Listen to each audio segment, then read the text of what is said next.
This is a podcast by Householders Options to Protect the Environment, Hope Australia. We are a community environmental education and capacity building organisation based in Toowoomba, southeast Queensland, Australia. This is a podcast in the series Eco-Social Work in Australia. It was produced for Hope Australia in Toowoomba, Queensland, on and adjacent to the traditional lands of the Djarawar, Gayabal, Yugara and Waka Waka peoples. Hope pays respect to the past, present and emerging leaders of all First Nations people in this country and acknowledges the unique contribution that their cultures make to contemporary Australia. Hello, my name is Andrew Nicholson and I am the producer of the Eco-Social Work in Australia podcast series. We live on an Earth that is changing in ways that will make it challenging for some, if not all humans, to live well into the future.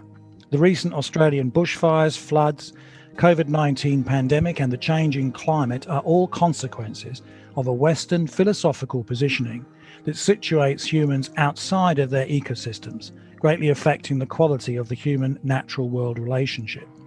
This is the perspective of my guest on this episode of the podcast series, Dr. Susan Bailey. A particular recent research interest for Susan has focused on the way in which urgently needed high-level responses to global heating and climate change impacts are still too often being denied and resisted. Even as the climate emergency continues to unfold, there remains in some quarters what is known as a socially constructed silence on the subject. Susan and her colleagues believe that climate change denial and resistance can be theorised in part as a form of grief response to the damage and loss caused to the natural world by wide-scale human destructive impacts. In this episode, she talks with me about how her work might be applied within future eco-social work, theorising and practice. So welcome, Susan, and great to speak with you today. Thank you, Andrew. I'm really looking forward to this conversation. So, Sue, I want to start the conversation, as with other guests, by asking you to introduce yourself more fully, give us some of the highlights of your social work background and some particular insights into how you first developed your awareness of the eco-social work turn within mainstream practice. Okay, so I want to begin, I guess, by positioning my body. So I am what is called in Noongar language a Whadjuk, so that is a white person, a European person, and I come from a Welsh and English stock, and specifically coal miners in Wales and also tenant farmers in England. So my ancestors have for many, many years been involved in exploitation of one form or another of our beautiful ecosystems. And I sort of really, I guess, like to position myself there as a starting point, because by doing that, I'm also able to really strongly acknowledge and pay my deepest respect to Noongar people who are the custodians of this country on which I was born and which I live. I'm speaking to you from Whadjuk Noongar Country.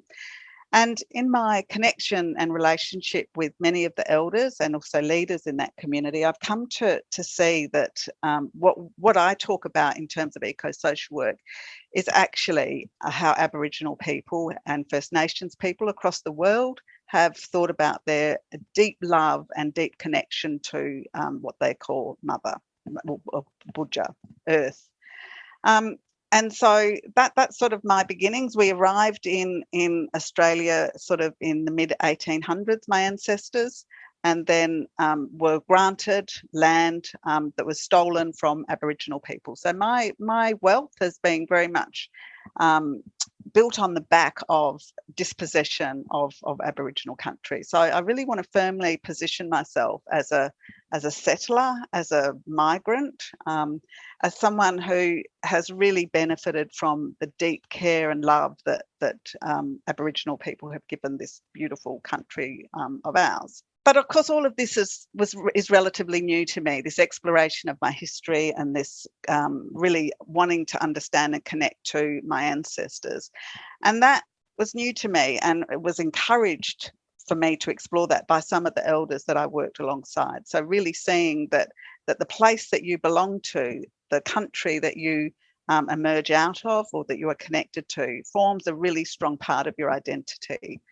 And it is that has sort of, I guess, and then my mum used to take us for bushwalks, and we'd in those days there was a lot of bush around where we lived, and so we would see kangaroos, and it was really exciting looking for orchids. And so my mum imbued in me a sense of love for country in a way that I'm really, appreciating. So the sense of smell, the smells that I smelled on country, the familiar plants and animals are all, connected to that very pivotal experience when I was a young person. Step forward 50 years, I guess. I'm now a mother of 4 children, so there's a lot of story there that can be told, but I'm not going to pull that thread today. Rather, I want to focus on the question that you asked, which was around how I became interested in eco-social work. And I guess one of the things that I felt deeply growing up as a woman was that I had been limited by opportunities just by the fact that I was in a female body. And it took me a little while to understand that. And it was through study and reading that then I enrolled in a social work degree. And it was like I thought, I've come home. This is my species. These are my people that think systemically about our context, but also have a really deep values base in the way that they think about each other. I guess part of what I realised is that I loved research and education as a change strategy in the social work space, and then saw that an opportunity to do a PhD, and I did it trying to understand terrorism, and interviewed social workers in Australia and East Timor around terrorism. And that journey led me to eco-social work. It was that I realised that these expressions of violence against each other was connected to resources, but it was also connected to a deep disregard for others. And I'm thinking of other with a capital O, the other. And the natural, our ecosystems are, of course, seen as an other in Western philosophies. Western philosophies have invested very heavily in separating and pretending that we're separate from nature. And of course, this is all coming home to roost now. So, we're now, as you highlighted in the introduction, in really dire situation where the very systems that we rely upon for our life to sustain us are actually becoming so damaged that it's actually threatening not just our lives, but the lives of, and I can barely speak about the amount of lives that have been lost in other species. It really is very painful. As I was doing my PhD, I met my now partner, Dr. Nick Gerrish, whose work is also very, very significant. We work on this together, and his work is in loss and grief. And so I was thinking about eco-social work and climate change, and having conversations with him, and then realised that what was helping us to be more compassionate to what we saw as an inability to respond to what we were seeing around us could actually be understood through a loss and grief framework. So I think I'm moving into another sort of part of the conversation. So I guess that introduces me, and I guess forms a bit of an introduction to how I came to exploring ecological grief in social work. Really fascinating. So, and as you rightly say, you were starting to come on to that next question about the actual fundamental underpinnings of green social work or eco-social work practice in 2021. But before that, one thing I just took from your comments there, that very strong emphasis on place. Other guests in this series are talking about that whole emphasis on people as place, living well in place, that's starting to come through into eco-social work theory.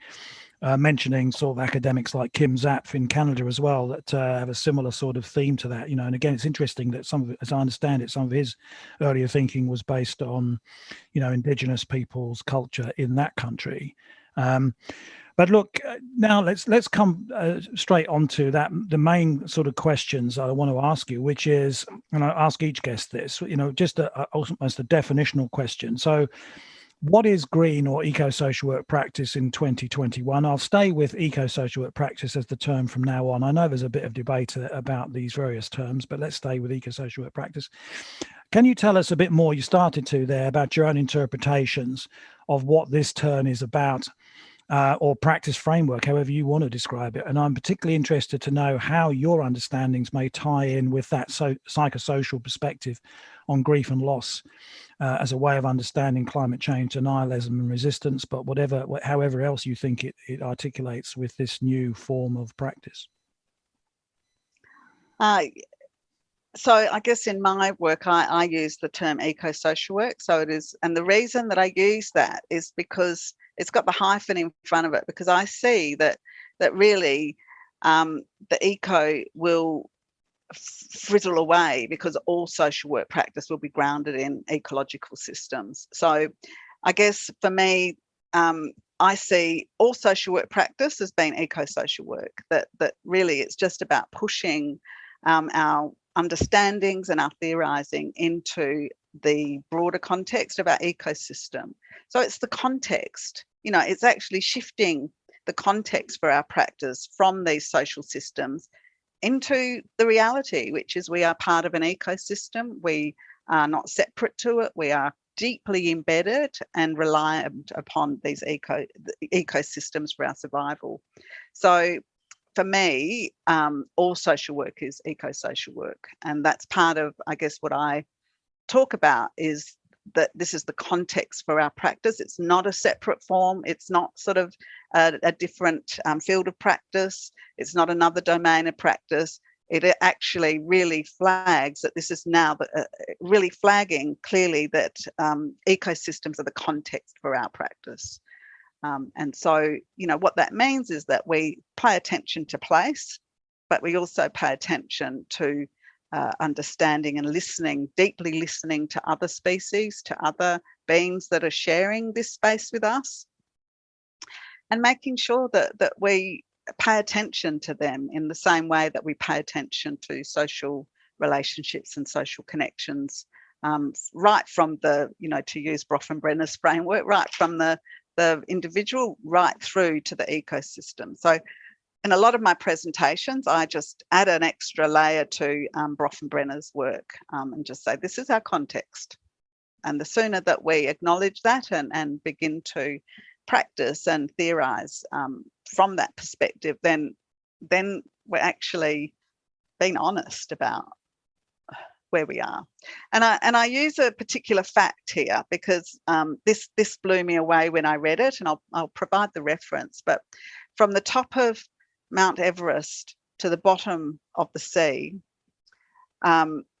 it's only 20 kilometres.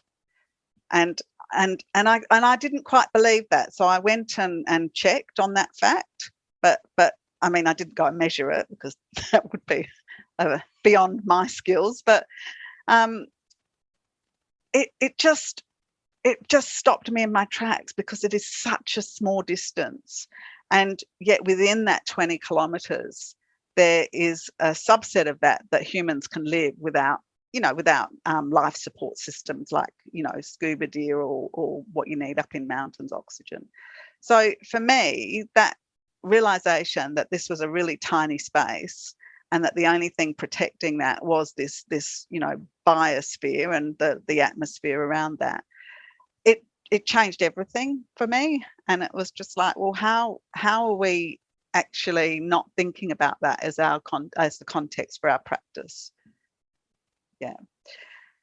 And so part of what I started to do in my teaching and in my own private life, because it does, when you realise this, you start taking action as an active citizen as well. But I started sort of exploring with people how they were thinking about this, and realised that there was a lot of, denialism and resistance to change. And that I went through a phase of actually being really frustrated and really judgmental, and really using that framing of, so people are just self-interested, they're just focused on their own needs. And I guess my my understanding and analysis of that, of course they are. We've been marinating in neoliberalism. So really, understanding that what I wanted to take into those conversations is not that judgment, but to actually think about what was going on for them.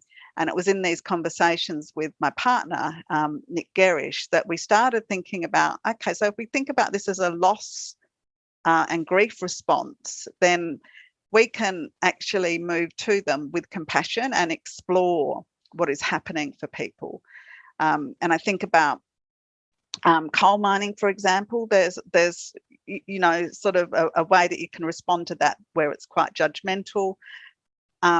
But there's also a way that you can respond, which is, wow, there's a lot here that's happening for you, and exploring the losses that will that will inevitably activated in a person who has thought about their whole career and the whole way of thinking about their relationship with Earth. And we're telling them it can't think like that anymore, that we need to live differently in the world.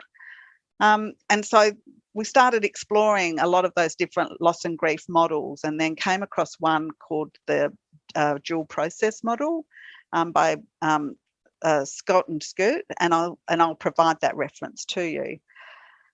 And their work is so useful in thinking about what is happening and how social workers can respond. And do you want me to talk more about this here? Is that? Yeah, of course. And I think in the best tradition of this holism idea of everything being joined to everything else, even within this interview, we're inevitably overlapping topics because everything is joined to everything else in terms of subject. I mean, I think that you will prefigure to some extent some of the more specifics about how eco-social work intervention can start to help tackle climate change and other. So however you want to frame it, because this is part of the organic flow of a holistic interview. Yeah, thank you. I appreciate that.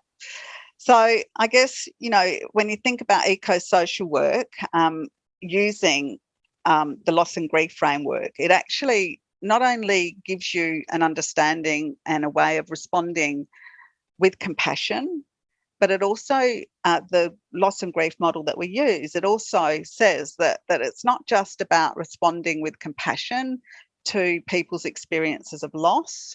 It's actually also been involved in actively developing solution. And I guess it's a prefigurative social work. So thinking about what type of world we need and then making and moves to create that.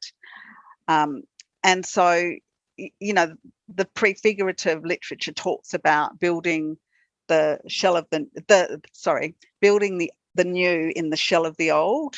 And so I think that's a really powerful way of thinking about this. So that loss and grief model says that there are two orientations that people move through. And just to, I guess, flag that they're talking about interpersonal loss. So we're using a novel application of what is an interpersonal loss and grief model. So what they say in that model is that people go through two things. There's a loss orientation and there's a restoration orientation.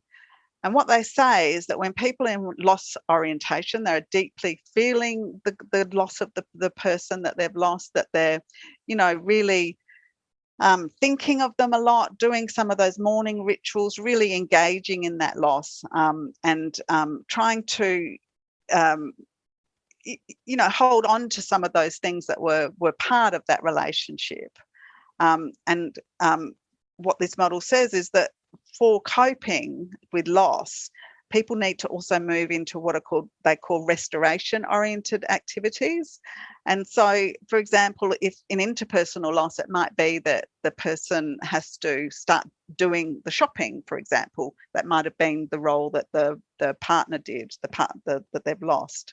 And so they tentatively explore these new ways of being in the world, where they take up some of these ways of being and doing that their partner did. That you've got to think about, you've got to do new things, you've got to be distracted from your grief a little bit, so to I don't see that this is a process to move to the end, which is acceptance, because I think that the meaning making models of loss and grief are very much about how do we continue and connect to the person in a way that's different. They may not be there in physical form, but they're there in how we connect and how we remember them and some of those rituals. And so what we started thinking is, there's actually, when you think about climate change and ecological degradation, we have actually talked about the first loss, which is absolutely, we call it the greatest grief of all in some of the work that we've put together. And the reason that we talk about that is because we were going through all of the different types of grief that are connected to ecological loss. There's existential grief, where there's a loss of, our very existence is threatened. There's anticipatory grief, where we anticipate the future is going to be very different. There's going to be things that we're lost. And I think that when we think about our beautiful grandchildren and the next generation coming through, it becomes, very powerful. It's disenfranchised. So we've got just around the corner from us, we've got a development. There's a new marina being built and all this beautiful bush forever site is being knocked down. But when people talk about their grief around the loss of that, it's acknowledged by some groups of people, but in mainstream society, it's not seen as something that is grievable. That what is grievable are human beings, and people often feel this disenfranchised grief when they lose pets, for example. And for them, they've lost their best friend, but other people go, it's just a dog. So that's an example of that. It's preventable. So preventability is one of the things that lead to quite complex grief responses. And of course, this was something we've known about. Our behaviours as humans have been affecting the planet. So there is that sense that this was preventable. That where there's a culpability there, that we caused this, that this is something that we did. And again, when in interpersonal loss, if there is a sense that a person has been responsible in some way for that death, then that really becomes quite complex and complicated for the person.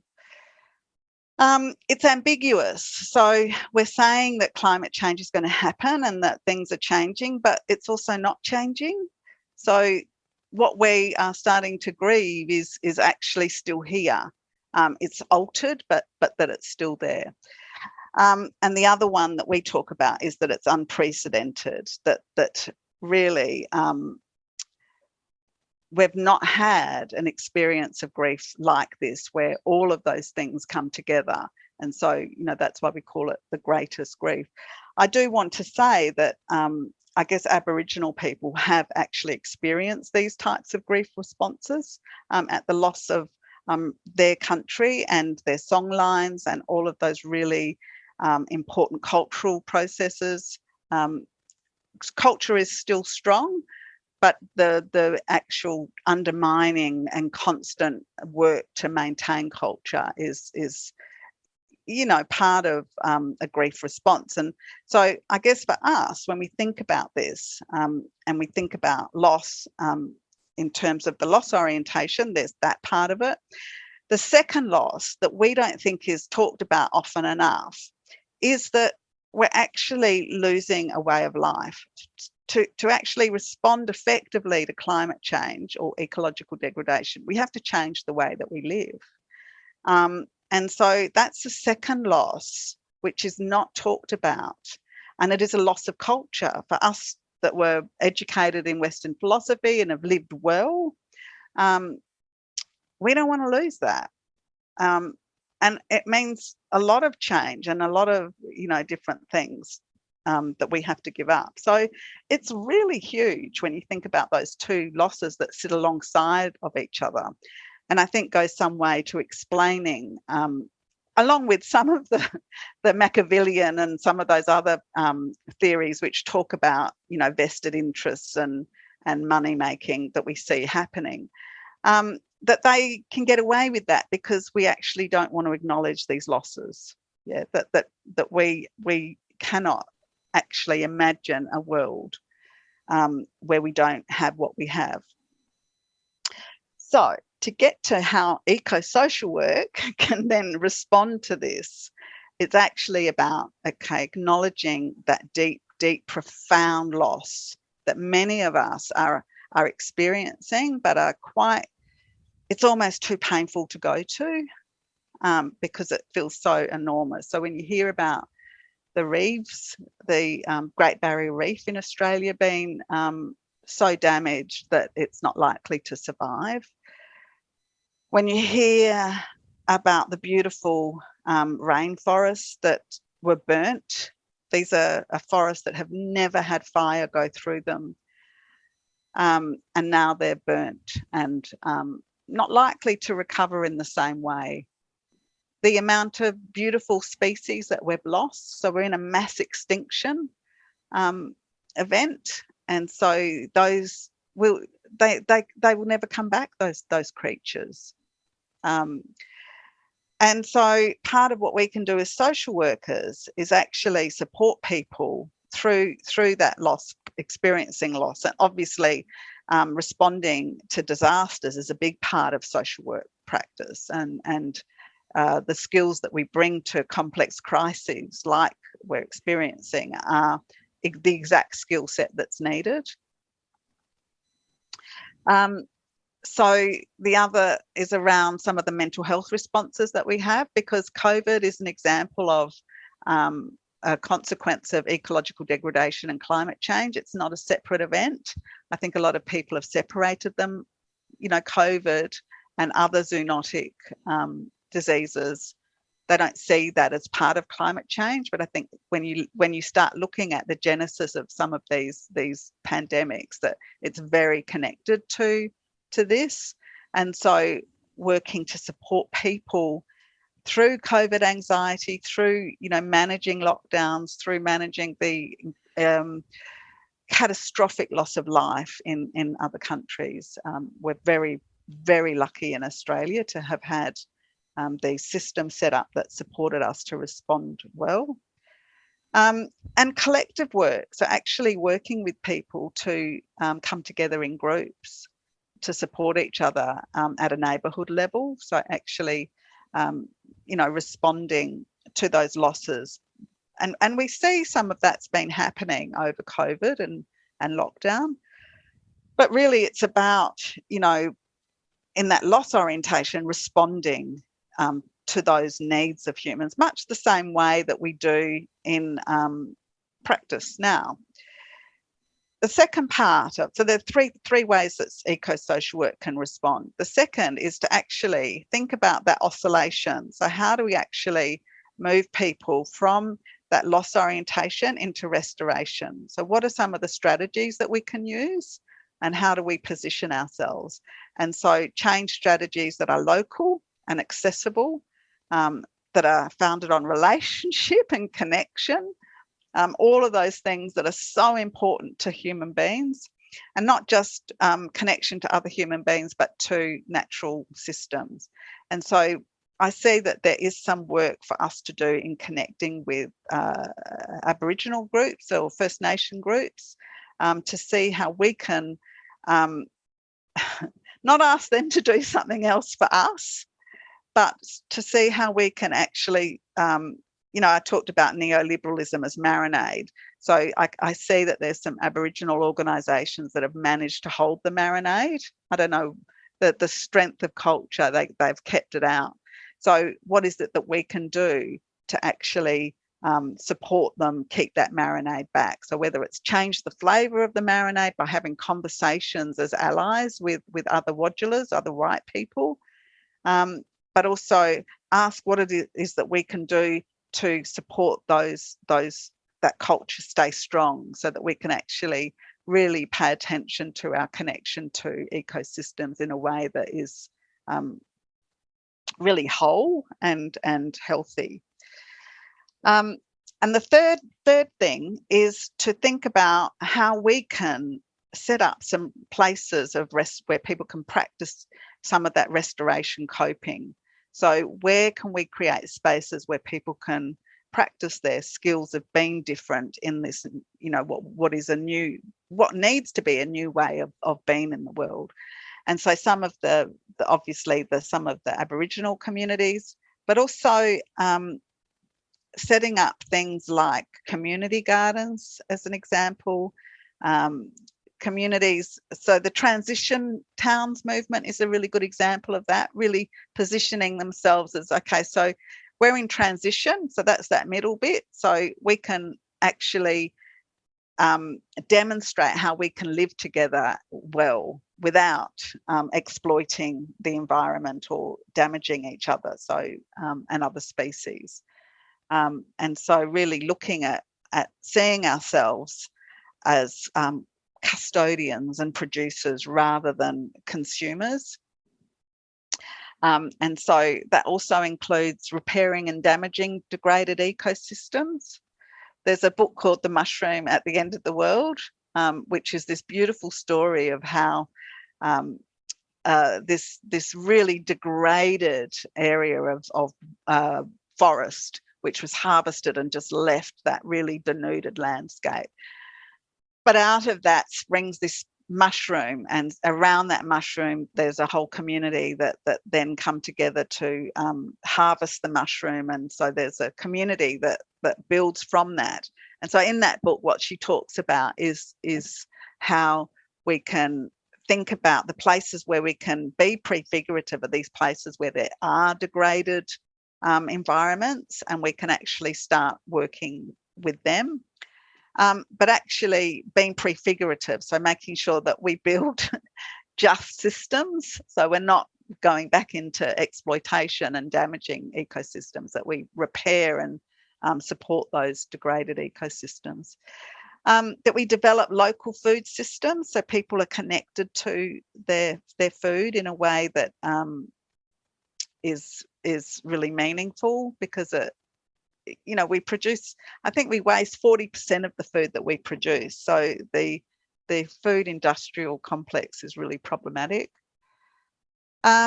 Social farms and regenerative agriculture are just some of the examples. I'm sure there's, lots of others, but, look for places. I love the Buy Nothing websites. They're really, really highlighting examples of you actually don't need to consume. And that what happens in those communities, which are, online communities, but people sharing and swapping and anything that stops them having to produce.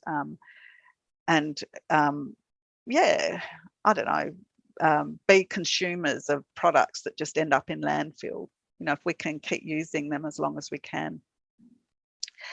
So it means that social workers have to become active global citizens, and we've already got all of the things that we need to actually be in this space.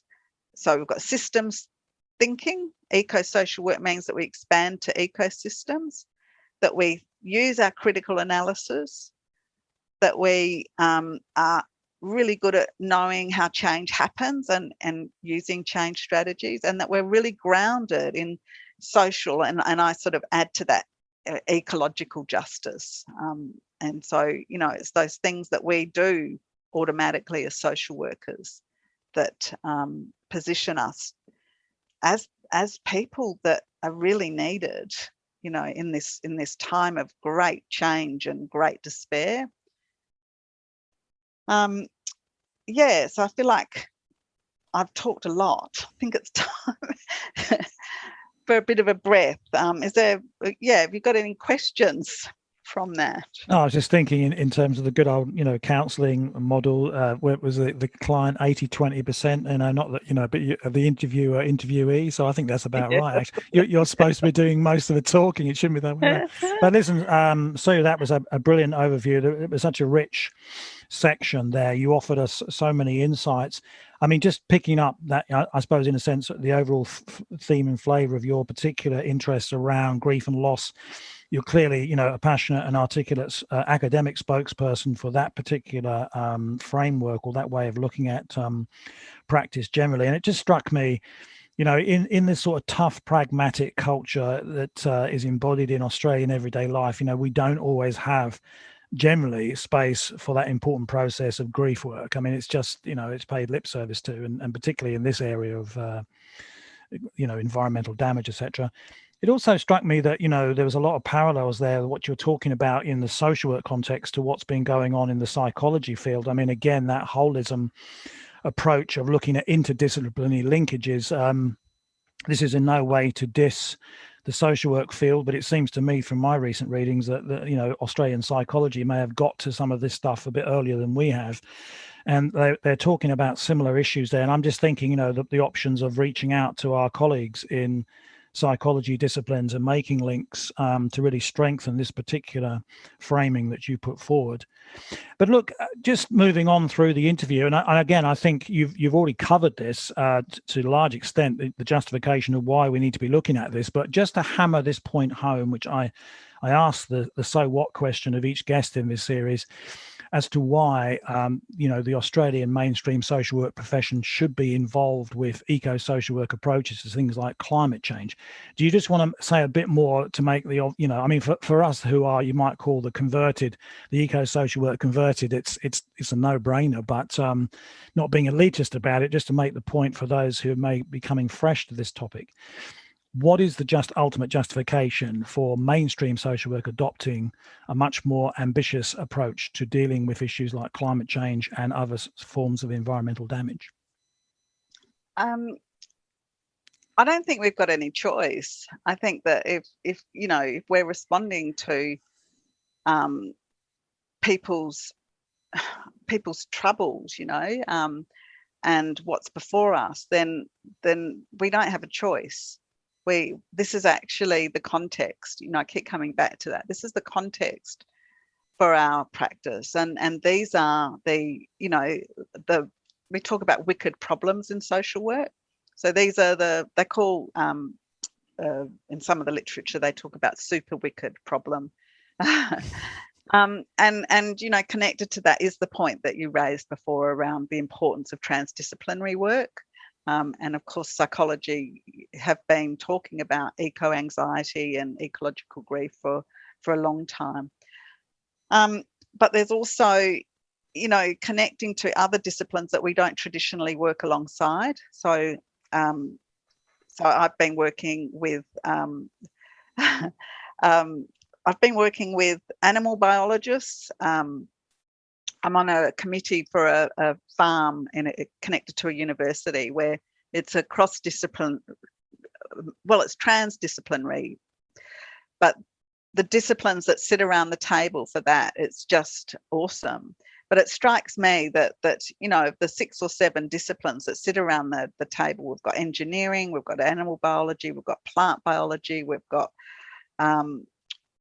conservation academics, all sitting around the table, and it just occurs to me that way of thinking about our world as holism was here and is here, and Aboriginal people think that way. So when we came along, the West decides to let's see how this works, and they break it all apart, and of course it's not that easy to put back together again.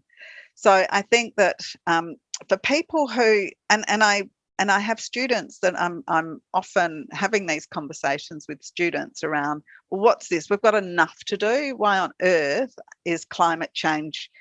I'm exhausted from helping people with mental health responses, or with young people and using drug dependency. And I guess that it's actually about, we do those analyses, those broad sociological analysis of what's going on for human beings. And quite often it's, when we think about meaning making in human beings, having a system where we are just seen as an end to a profit for another organisation is really problematic. And I think that when we've got so many people that have mental health issues or are struggling, then you've got to look at systems.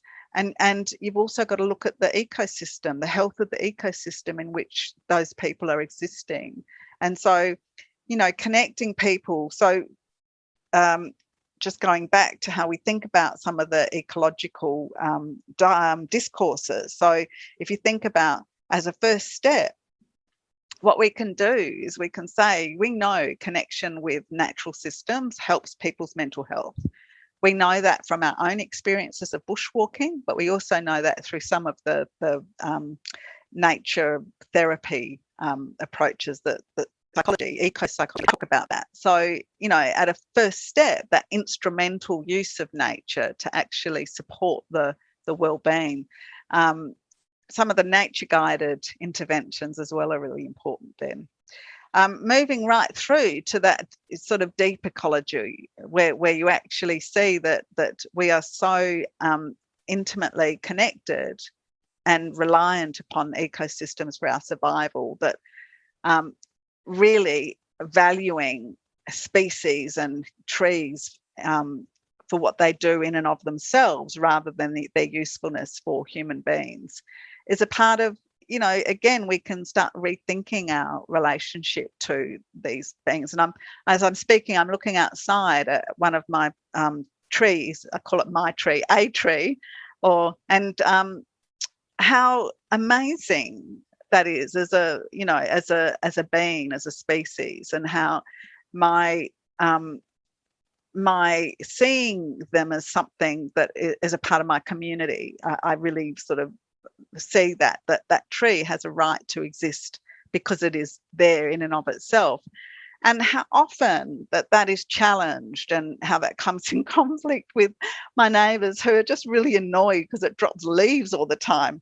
And so I'm constantly sort of saying, but it's carbon, we've taken it out and it's there on the floor. It's there because it's life affirming. It wants to put carbon into the soil to keep that enriched with life and all of those amazing microbes. And so, when you start seeing it that way, and I know my many of the elders that I have listened to, that's what they've come to, and it's at a much deeper level for them because it's all their whole way of, so their ontological positioning is really positioned that way. So I'm just coming to this. I'm just a baby to understanding these ways of thinking about the world. But once you do, it actually enriches your life, but it also actually shifts what's important. And I think for me, that's a part of the role of social work. It's like in any social work practice, you've got the people who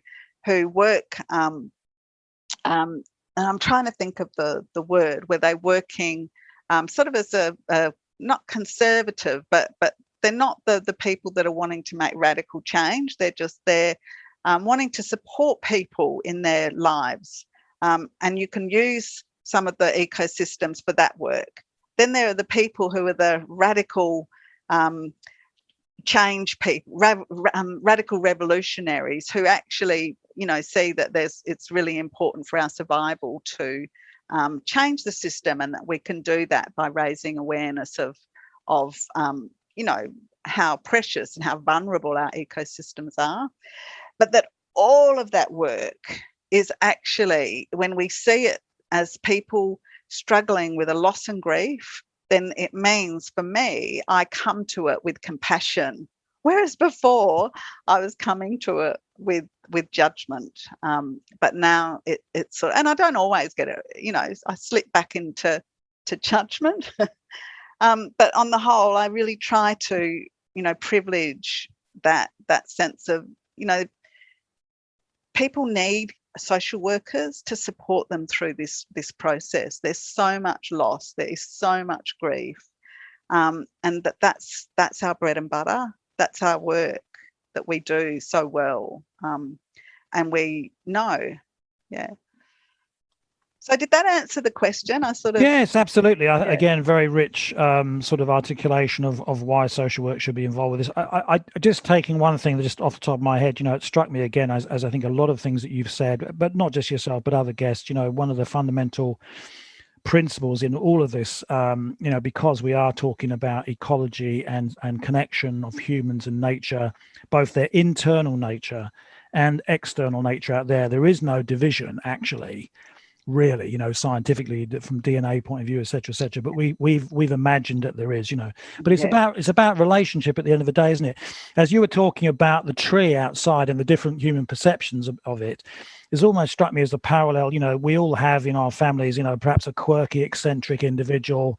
There's a bit of a pain in the A, at times, but nonetheless, you value them just because they are who they are. It's a shame that we couldn't apply the same thinking to other species. And we have the Universal Declaration of Human Rights. How about the Universal Declaration of Other Species' Rights? And there have been attempts to do that over the years. But that whole thing about we have close relationships with all of these species. They are part of us. We're part of them. And that relationship aspect is so important. Well, look, thank you for that, Sue. And now coming as we move towards the end of this, really great interview, I'm wanting to now start to shift the focus towards the future. And again, you've started to answer this. As far as crystal ball gazing is concerned, no one has that specific ability to achieve precise predictions about the future. But nonetheless, I ask each of my guests to offer some outline of a personal vision they might hold for a preferred future. You've already referred to a preferred future in an earlier comment, but a preferred future in this case for eco-social work practice, what it might look like in the future. And I asked them to break their answer into two parts to cover the longer and shorter term imagined future. So firstly, Sue, given your research and teaching interests, do you have a vision for where eco-social work practice could or should be headed within mainstream social work in Australia? That is, if it is to achieve its full potential as a significant practice turn or new operational framework over the mid-term future, let's say the next 10 years. I think to begin with, really getting social work programs to actually acknowledge that our context is a planet and it's a finite planet. That as a starting point will shift conversations, because if we're having to think about the health of our ecosystems as a part of our practice, then it changes what we think about and how we think about our practice. And so there's also, I think, so what part of what I've observed is that when I have students who have done placements, eco-social work placements, and I have a couple who are trying to forge a career in eco-social work.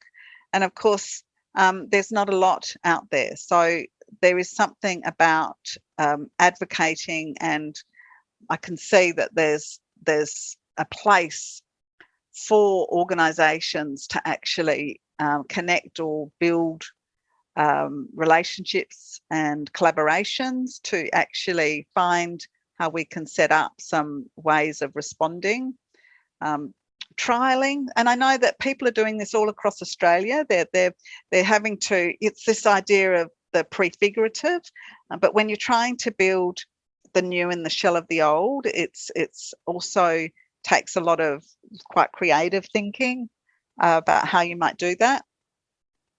So I think really getting people to think about how they can connect to and form partnerships or collaborations with other organisations. So some of the conversations we've been having are around connecting into some of the organisations that are around doing conservation work. So seeing a place for social work there. And really, I've got another colleague who, and this is thinking about that instrumental, how we think about ecosystems, and she's developing veterinary social work.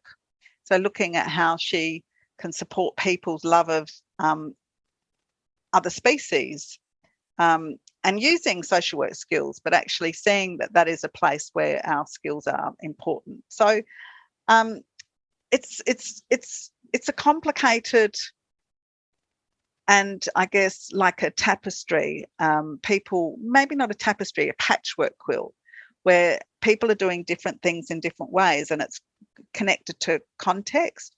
But I think as a starting point, really getting social work programs to educate and highlight that this is the context, and here are some examples of how you can do it. Here are some placements, and yeah, that it's a part of social work that is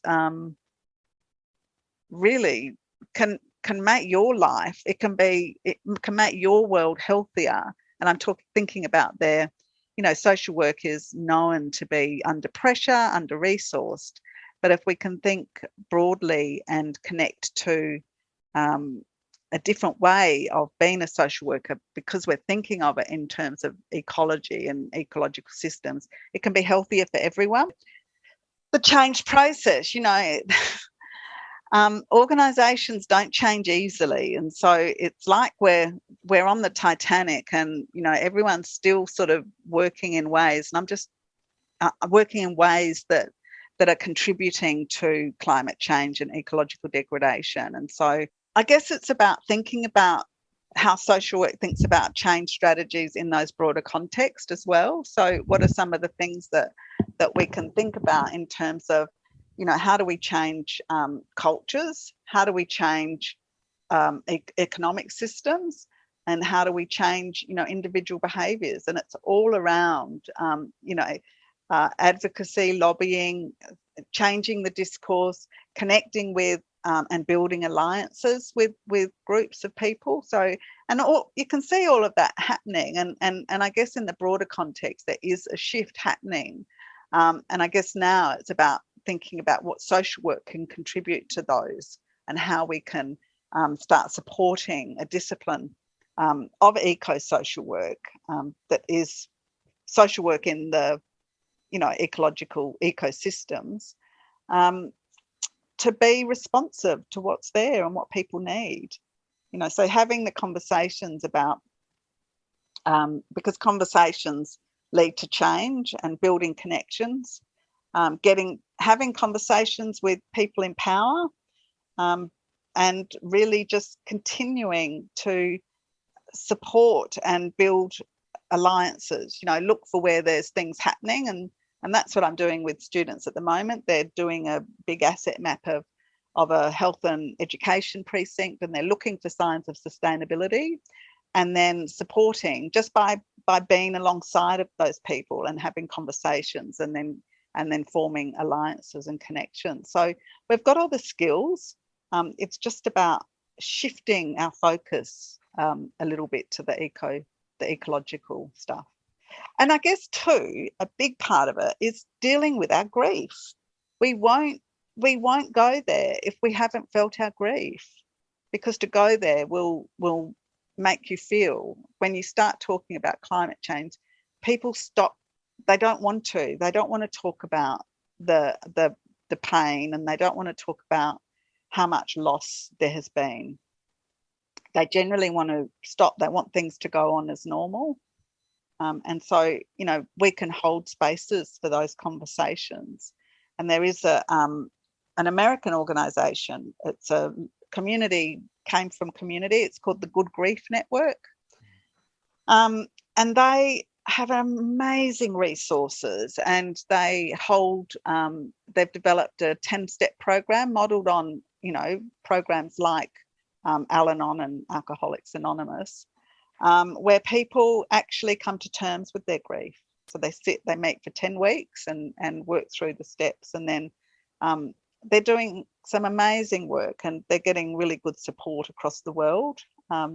So, they're the things to look out for these resources and to connect in with them, because, but I guess to begin with, process your own grief and engage with your own grief, because I think that's, as a starting point, is the hardest thing to do, because it's so enormous, Andrew, the pain that we feel when we look around and realise what we've done.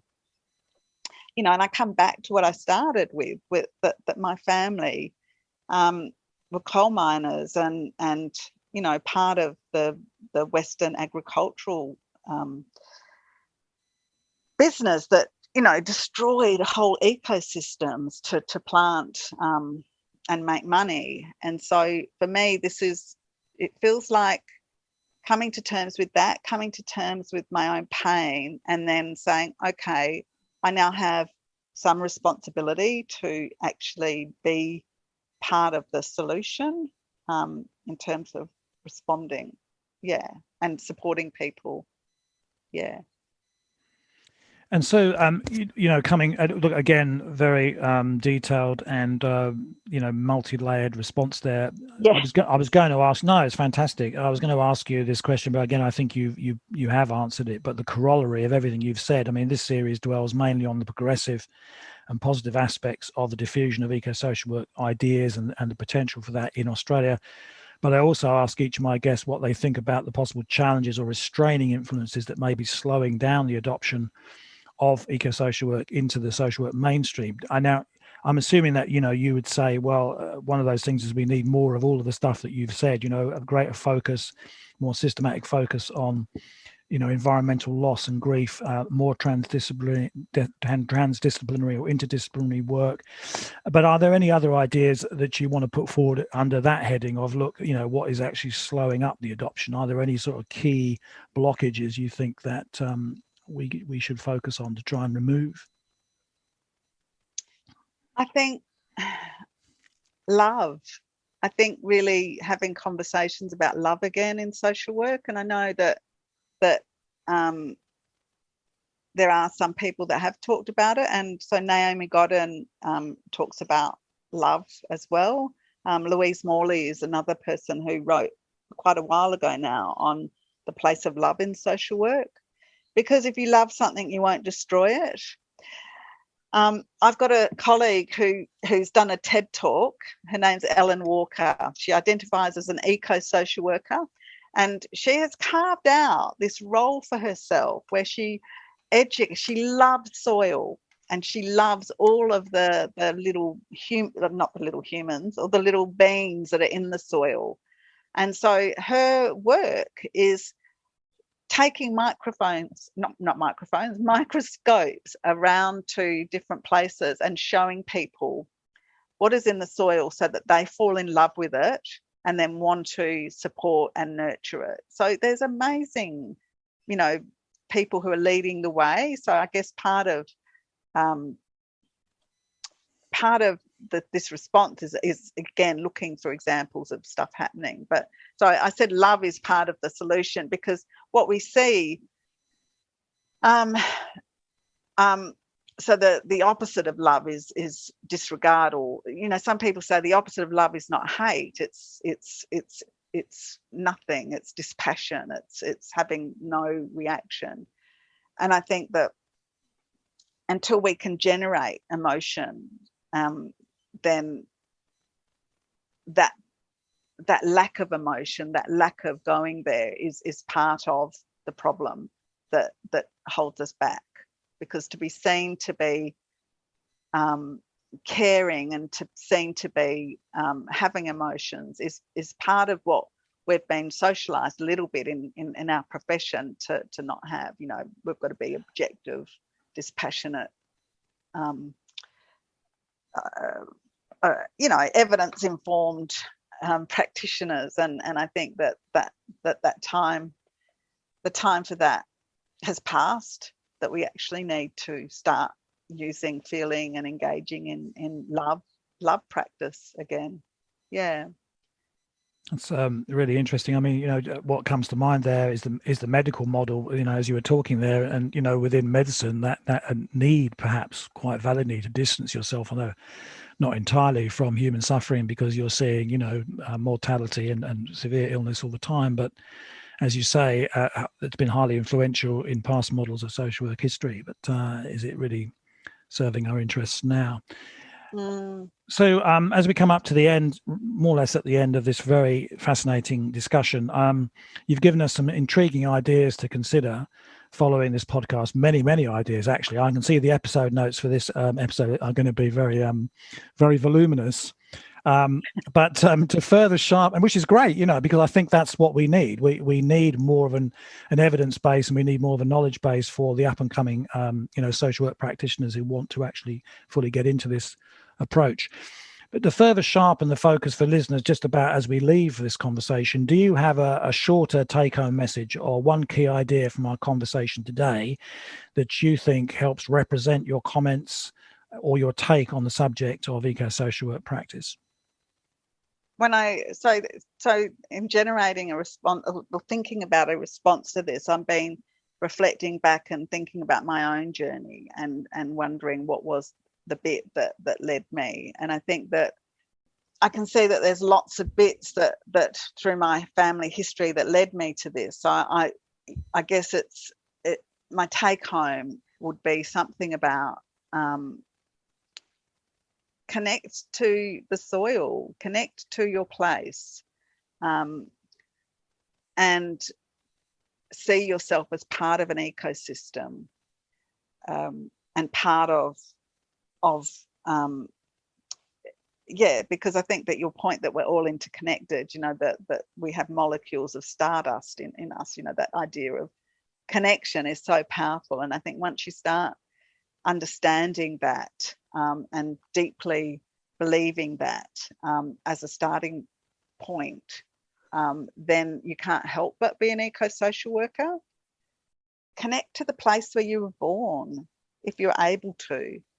And if you're not there, the place that you are now. And ask questions about the other species that share that space, and see how they're doing. So I guess what I'm doing is taking it out of the professional into the personal. So I guess that's a key message for me, is that this isn't just about your professional world. This is about your whole being, both as a personal and a professional. And so, again, collapsing those dichotomies that Western philosophies have been so good at helping us understand how things work. But when we actually try to put them together again, that's when we start realizing complexity and the importance of connection. So I don't know if that was the short, succinct answer that you were after. No, listen, I think that's a fantastic place, no pun intended, to leave it. I mean, talking about the love of place, love generally, the need to bring back love into this profession of ours, that anchoring of ourselves to place, how to live well in place, thinking about that, people as place.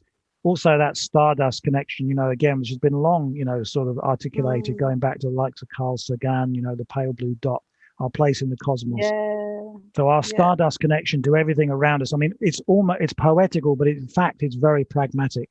So what a fantastic place to leave the discussion on that. And so I just want to say, it's been marvelous to talk with you today. I'm certain you have given our audience great insights, which can help inform their own thinking, help them start further conversations about eco-social work adoption with their friends, colleagues, within employing organisations or professional associations. It just remains for me now, though, on behalf of Householders Options to Protect the Environment, to thank you so much for your time today.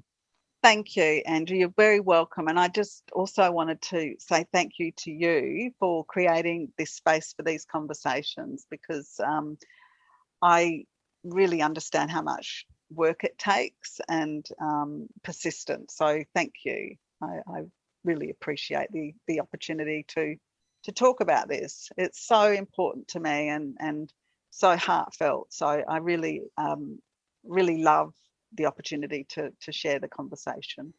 Well, likewise, so thank you again. Thank you. You've been listening to a podcast episode in the series Eco-Social Work in Australia, produced for Householders Options to Protect the Environment. Please consult the episode text notes for possible references to topics discussed and relevant contact details should you wish to respond to anything you've heard. My name is Andrew Nicholson, producer of the series, and thank you for listening.